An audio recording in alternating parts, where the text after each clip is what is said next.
કોઈ દિવસ સમજવાનો પ્રયત્ન જ નથી કર્યો. સમજે તો કામમાં આવે ને. તો એ દિવ્ય મહાત્મા તમે અને અમે કાલના સત્રની અંદર આપણે પરમાત્માના ચરણોમાં સમર્પિત કરીશું. ભાગવત કથાના શ્રોતાઓ અને વક્તાઓના નિયમો પણ છે.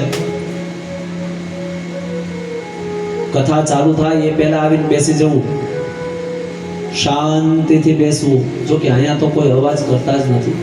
અહીંયા તો બધા બહુ સારા.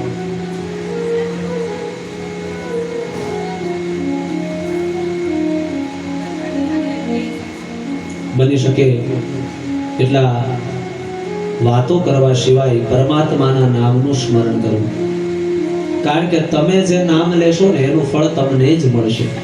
આડોશી પાડોશી લઈ જવાના નથી, એમાં કોઈનો ભાગ પડશે નહીં. અને એ જ તમારું પુણ્ય છે. અહીંથી તમે એ જ લઈને જશો. તો એ નિયમોનું દર્શન કરાવી 6 અધ્યાયનું મહાત્મા પરમાત્માના ચરણે સમર્પિત કરી અને હવે મહર્ષિ વેદવ્યાસ તમને અને મને ભાગવતના દર્શન કરાવે છે. ભાગવતજીના 12 સ્કંદમાંનો જે પહેલો સ્કંદ છે એનો પ્રારંભ કરતા સૌથી પહેલા પરમાત્માએ વેદવ્યાસજીએ પરમ કૃપાળુ પરમાત્માના ચરણોની અંદર વંદના કરી અને મંગલાચરણ કર્યું છે. જીવનમાં હંમેશા જો ભાગવતજીમાં 3 મંગલાચરણ છે. એક સૂતજીનું મંગલાચરણ છે, એક વેદવ્યાસજીનું મંગલાચરણ છે અને એક મંગલાચરણ શ્રી સુખદેવજીનું છે. પ્રથમ સ્કંદમાં વેદવ્યાસજી પહેલા જ શ્લોકની અંદર મંગલાચરણ કરે, એ વેદવ્યાસજીનું મંગલાચરણ છે. બીજા સ્કંદના પ્રારંભમાં સુખદેવજી મંગલાચરણ કરે છે અને ભાગવતજીના અંતે શ્રી સૂતજી. એમ કથાના 3 મંગલાચરણ છે. જીવનમાં પણ 3 મંગલાચરણ હોવા જોઈએ. એ તમને ને મને સમજાવે છે. પણ આપણા બધાનું કેવું, આપણે ઓલું કહે ને કે જેને કાર્ય કરવું હોય ને એ કર્મ બતાવે અને જેને કાંઈ ન કરવું હોય ને એ બાના બતાવે. એટલે આપણે બધા બાના બતાવીએ. આપણે એમ કહીએ ને કે હવારમાં માળા કરો. દાદા ટાઈમ ક્યાં હોય માળા કરવાનો? હવારમાં છોકરાને નિહાળે જવાનું હોય, આમ કરવાનું હોય. પણ તમને કોણ કે આસન નાખીને માળા કરો? રોટલી કરતા કરતા ભગવાનનું નામ લ્યો. શાક સુધારતા સુધારતા રામ રામ કરાય. ગાડી લઈને જતા હોય તો એક્ટિવા ઉપર કાનમાં ઓલા ભૂંગળા ભરાવીને ગીત સાંભળવા કરતા સુંદરકાંડ સાંભળો, હારા ભજન સાંભળતા જાવ. એમ ભગવાનનું નામ લ્યો નહીં. પણ આપણને બાના મળે. દાદા બેહાતું નથી. પણ કોણ કે બેહો? ઊભા ઊભા કરો. તમને એક વાત કરું, જો બધાએ ઓહો ઠેઠ લગી માણા ભરાઈ ગયો, આ બાજુ ના બાજુ. હવે અવાજ મને કેટલો આવે? વાહે વાળા તો વડીલો તો લગભગ એનો અવાજ તો નહીં આવે. કારણ કે પહેલેથી જ વડીલે કીધું ને કાંઈના ભાઈઓ શું છે, ભાઈઓ સામે બોલી નથી. એટલે હવે એ બોલે કે નહીં જોઈ ના પાડે. વાહેથી હાથ ઊંચો કરે, ગમે નહીં બોલી.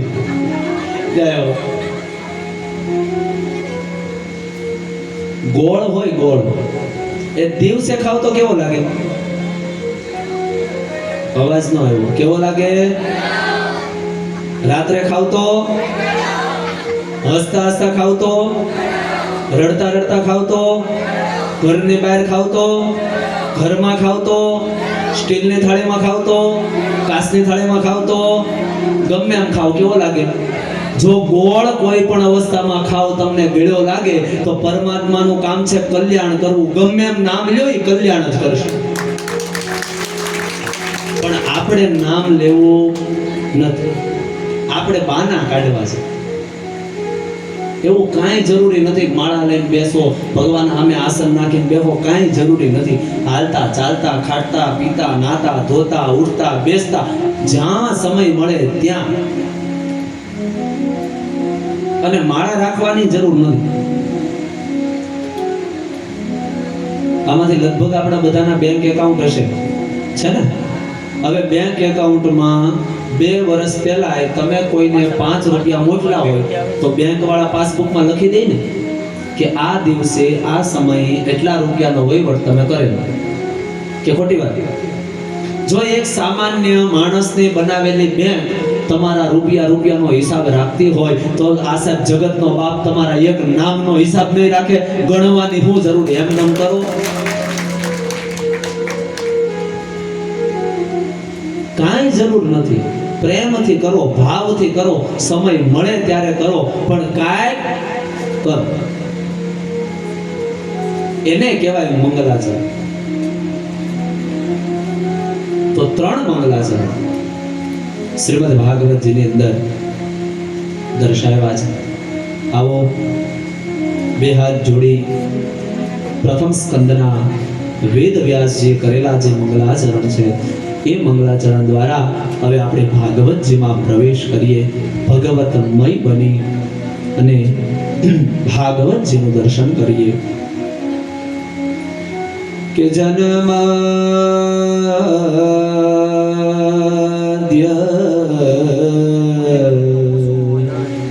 સ્યયતોન્વયા દેતરત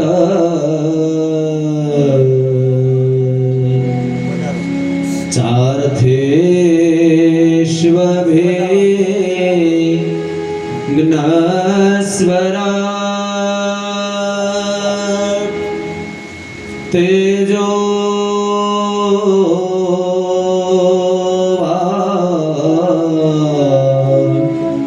હરિમૃદામ યથા વિનિમયો યતર ત્રિધ ગોમૃષા તેને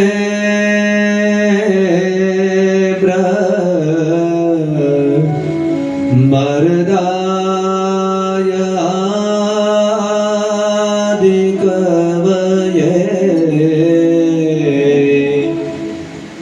મુહ્યંતિય સૂરય ધામના સ્વે ન સદા નિરસ્તકુહક